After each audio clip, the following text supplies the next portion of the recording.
ఓం శ్రీ మహాగణపతి నమః. ఓం శ్రీ సాయినాథ నమః. ఓం శ్రీ దత్తద్రవ్య నమః. వరాల ప్రేక్షకులకు శుభోదయం. అదృష్ట కార్యక్రమంలో భాగంగా ఈ రోజున వృషభం లగ్నమై ఆ లగ్న జాతకులకు రవి భగవానుడు ఇచ్చే ఫలితాలు మనం ఒకసారి పరిశీలించినట్లయితే, వృషభం లగ్నమై లగ్నంలో రవి భగవానుడు ఉన్నట్లయితే వారు చాలా స్వాతికంగా చాలా అందంగా ఉంటారు. అంతేకాకుండా రవి భగవానుడు రెండవ స్థానంలో ఉన్నట్లయితే వారికి కంటికి సంబంధించిన అనారోగ్య సమస్యలు వస్తాయి. అంతేకాకుండా వీరికి డబ్బు కూడా ఈ అనారోగ్య సమస్యల వల్ల డబ్బు బాగా ఖర్చు కావడానికి ఆస్కారం. కాబట్టి ఎవరికైతే వృషభ లగ్నమై రెండో స్థానంలో రవి ఉంటే వారు ప్రతిరోజు రవికి సంబంధించిన శ్లోకాలు చదువుకోవటం, లక్ష్మీదేవికి లక్ష్మీ అష్టోత్తరం చదివి కుంకుమ అర్చన చేయండి. అంతేకాకుండా ఉదయం సాయంత్రం 2 పూటలు దేవాలయానికి వెళ్ళడానికి ప్రయత్నించండి. మూడో స్థానంలో రవి భగవానుడు ఉన్నట్లయితే వారి అన్నాదమ్ముల వల్ల సోదరుల వలన పేరు ప్రఖ్యాతులు రావడానికి ఆస్కారం. అదేవిధంగా నాలుగో స్థానంలో రవి భగవానుడు ఉన్నట్లయితే వారికి అధికారం అంటే పై స్థాయిలో ఉండడానికి ఆస్కారం ఉంటుంది. అంతేకాకుండా వారికి వాహనం, ఉద్యోగం ఇవన్నీ ఉండడానికి ఆస్కారం. కాబట్టి నా వృషభ లగ్నమై 4వ స్థానంలో రవి భగవానుడు ఉన్నట్లయితే మంచి పేరు ప్రఖ్యాతులు రావడానికి ఆస్కారం. అంతేకాకుండా 5వ స్థానంలో రవి భగవానుడు ఉన్నట్లయితే వారికి ధనం, సుఖభోగ్యాలు, పుత్ర సంతానం ఇవన్నీ ఉండడానికి ఆస్కారం. కాబట్టి వృషభ లగ్నమై 5వ స్థానంలో ఉన్నట్లయితే వారు కోటీశ్వరులుగా మనం చెప్పుకోవచ్చండి. దేనికి లోటు అనేది ఉండదు. కాబట్టి వీరు మంచి కార్యక్రమాలు, దాన ధర్మాలు చేసినట్లయితే ఇంకా మంచి జరగడానికి ఆస్కారం. అంతేకాకుండా 6వ స్థానంలో రవి భగవానుడు ఉన్నట్లయితే వారికి భూమి వలన ఖర్చు కావటానికి ఆస్కారం. అదేవిధంగా రుణ బాధలు కలగడానికి ఆస్కారం. కాబట్టి 6వ స్థానంలో వృషభం లగ్నమై 6వ స్థానంలో రవి భగవానుడు ఎవరికైతే ఉంటారో వారు సుబ్రహ్మణ్యం స్వామికి సంబంధించిన ప్రతి మంగళవారం సుబ్రహ్మణ్య స్వామికి అభిషేకం చేయించండి.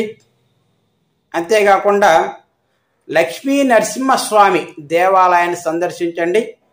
ఏమైనా అవకాశం ఉంటే మంగళవారం రోజున ఆ స్వామికి కళ్యాణం చేయించండి. చేసినట్లయితే మనకి రుణ బాధల నుండి బయటపడడానికి అవకాశం ఉంది. అంతేకాకుండా రవి భగవానుడు 7వ స్థానం అంటే 7వ స్థానంలో రవి భగవానుడు ఉన్నట్లయితే వీరికి మంచి భార్య లభిస్తుందండి.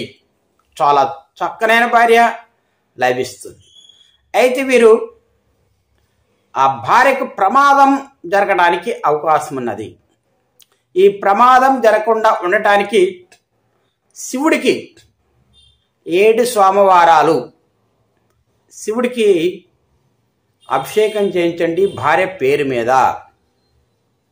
లేదా భార్య నక్షత్రం రోజున విష్ణు సహస్రనామ పారాయణ కానీ, మృత్యుంజయ శ్లోకాలు కానీ ఇవి చదివినట్లయితే ఆ ప్రమాదం జరగకుండా ఉండడానికి ఆస్కారం.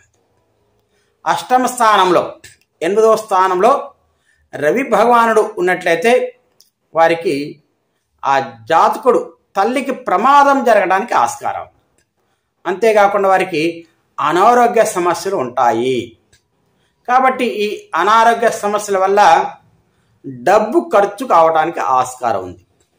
కాబట్టి వీరు ఎవరికైతే 8వ స్థానంలో రవి ఉంటారో వారు లలితా సహస్రనామం, గోవులకు ఆహారం అందించటం, అంతేకాకుండా నీరు, పక్షులకి నీరు ఆహారం సమర్పించటం, పారే నీటిలో కొబ్బరికాయను సమర్పించండి. పారే నీటిలో కొబ్బరికాయను ఈ విధంగా 3 వారాలు 3 సార్లు మీకు ఎప్పుడైతే వీలుంటుందో ఆ సమయంలో 3 సార్లు కొబ్బరికాయను నీటిలో ప్రవహించే నీటిలో వదిలివేయండి. నవమ స్థానం అంటే 9వ స్థానంలో రవి భగవానుడు ఉన్నట్లయితే మీకు మీ చుట్టాల నుంచి కానీ లేదా మీ దాయాదులు అంటే మీ ఇంటి వారసత్వాల నుండి మీకు ఆస్తి లభించడానికి ఆస్కారం. అదేవిధంగా 10వ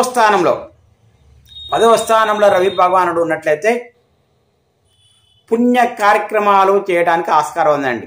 మంచి కార్యక్రమాలు, దైవానికి సంబంధించిన కార్యక్రమాలు కానీ లేదా 10 మందికి ఉపయోగపడే కార్యక్రమాలు చేస్తారు. అంతేకాకుండా ప్రయాణాలు కూడా ఎక్కువగా చేయడానికి ఆస్కారం. 11వ స్థానం అంటే ఏకాదశ స్థానంలో రవి భగవానుడు ఉంటే వారికి పేరు ప్రఖ్యాతులు వస్తాయి. అదేవిధంగా ఏ పని చేసినా దానిలో విజయం సాధిస్తారు. అదేవిధంగా ప్రతి పనిలో విజయం సాధించడం వలన వారికి డబ్బు పుష్కలంగా లభిస్తుంది. డబ్బు తప్పనిసరిగా వీరు లక్షాధికారి అని మనం చెప్పుకోవచ్చండి. 12వ స్థానంలో రవి భగవానుడు ఉంటే వారు మంచి సత్కార్యాలకు మంచి పనులకు డబ్బు ఖర్చు చేయటం జరుగుతుంది.